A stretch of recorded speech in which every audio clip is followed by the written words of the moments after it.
Hej og velkommen til. I dag kaster vi os over et af de helt store spørgsmål.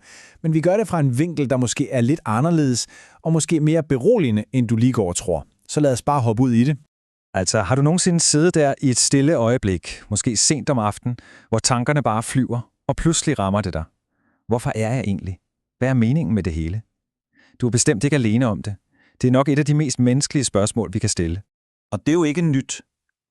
Lige siden vi kunne tænke, har vi kigget op på stjernerne og undret os. Filosofer, tænkere, ja helt almindelige mennesker i tusindvis af år har kæmpet med præcis den samme tanke. Det er en søgen, der ligesom forbinder os alle sammen. Okay, og så kommer det her. Tænk nu, hvis hele vores jagt har været baseret på et forkert spørgsmål. Den kilde, vi kigger på i dag, foreslår netop det. At ved at spørge hvorfor, så misser vi måske hele pointen. Det lyder måske lidt provokerende, ikke? Men lad os prøve at folde den tanke ud. Vores første stop er en ret radikal idé. Den totale frihed, der faktisk kan ligge i, at der slet ikke er nogen forudbestemt formål med vores liv. Altså, grundideen er egentlig ret simpel. Du er her på grund af en lang række tilfældigheder. Der var ikke en stor kosmisk plan. Du er ikke sendt her for at udføre en eller anden hemmelig mission. Du er her simpelthen fordi du er her. Og her ser vi jo kontrasten sort på hvidt. På den ene side er der myten, den her tunge følelse af, at vi skal finde en eller anden storslået mening med det hele. Men på den anden side er der virkeligheden, som den her filosofi ser den, en total og absolut frihed fra netop den byrde. Prøv lige at lade den her sætning synge ind. Hvis der ikke er noget bestemt, du skal opnå, så er du fri. Fri til selv at definere, hvad succes er. Fri for presset om at skulle leve op til en plan, som en anden har lagt for dig. Det er da en ret befriende tanke, ikke? Godt. Det næste, vi skal pille lidt ved, er en anden af vores store kulturelle besættelser, jagten på konstant lykke. For er det overhovedet målet? Her låner vi lidt fra buddhistisk tænkning og det her begreb samsara. Det er ideen om, at livet er en evig cyklus af op- og nedture. Lidelse er ikke en fejl i systemet, det er en del af systemet. At acceptere, at livet både er smerte og nydelse, er det allerførste skridt. Og så kommer vi til det her, 70% lidelse. Det lyder jo fuldstændig deprimerende ved første øjekast. Men pointen er ikke at blive nedtrykt. Pointen er at justere vores forventninger. For hvis vi forventer, at 90% af livet skal være ren glæde, så bliver vi jo skuffet konstant. Det her er jo den onde cirkel, vi alle sammen kender. Man opnår endelig det, man gerne vil have, og så, glæden fordamper lynhurtigt. Og så starter jagten på det næste, noget større, noget bedre. Den her konstante, umættelige jagt, den bliver i sig selv til en form for lidelse.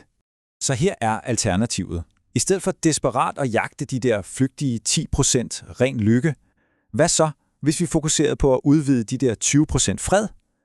At finde ro, balance og tilfredshed i det helt almindelige, i pauserne.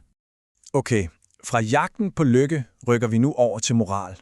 For her bliver vores traditionelle idéer om, hvad synd egentlig er, og hvordan man får tilgivelse, også vendt fuldstændig på hovedet. Det her er en fundamental ændring i perspektiv. Synd er ikke længere noget abstrakt noget mellem dig og en Gud. Nej, synd er den konkrete skade, du påfører dem omkring dig. Det gør moralen praktisk og virkelig jordnær. Læg mærke til rækkefølgen her, for den er helt afgørende. Tilgivelse er ikke bare noget, du kan ordne i enrum. Ifølge den her tankegang er det en praktisk proces, der starter med at tage ansvar over for den, det er gået ud over. Det er en handling, ikke bare en tanke. Wow, den sætning er altså ret vild. Den fanger jo essensen af personligt ansvar perfekt. At pege fingre og give andre skylden, det er roden til alt ondt. Men at tage ansvar for sine egne handlinger, selv sine fejl, det er der alt det gode starter. Og nu er vi nået til den sidste del. Her samler vi alle trådene til en ny og egentlig ret opløftende vision. For hvad nu hvis alt det, vi leder efter, allerede er lige foran os? For at forstå det, skal vi lige have afmystificeret døden. Og her hjælper den gamle filosof Epikur os. Hans logik er jo ret elegant, ikke? Døden kan ikke røre os, for vi er her simpelthen ikke på samme tid. Det fjerner frygten og lader os fokusere på at leve livet, mens vi har det. Og det bringer os direkte til pointen. Glem alt om himmel og helvede som fjerne destinationer. Tænk i stedet på dem som tilstande. Tilstande, som du selv er med til at skabe lige her, lige nu, gennem dine handlinger. Så, Hvis meningen ikke er givet på forhånd, og himlen er her og nu, hvordan skaber vi så noget, der varer ved? Svaret, ifølge denne kilde, er, at vi kan skabe mening gennem varet ved. Her bliver meningen pludselig meget konkret, enten ved at give livet videre rent biologisk gennem vores børn, eller ved at bidrage til den kultur, som de næste generationer skal leve i. Det kan være gennem viden, kunst, eller bare ved at være et godt menneske. Begge dele er en form for evigt liv.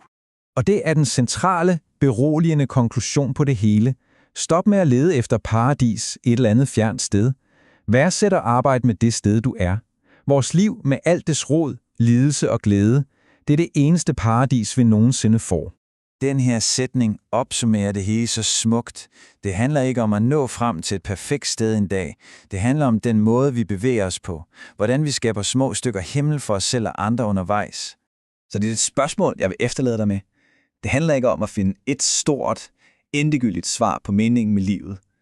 Det handler om de 1000 små valg, du træffer hver dag. Så hvordan vil du skabe din himmel? Lige her, lige nu.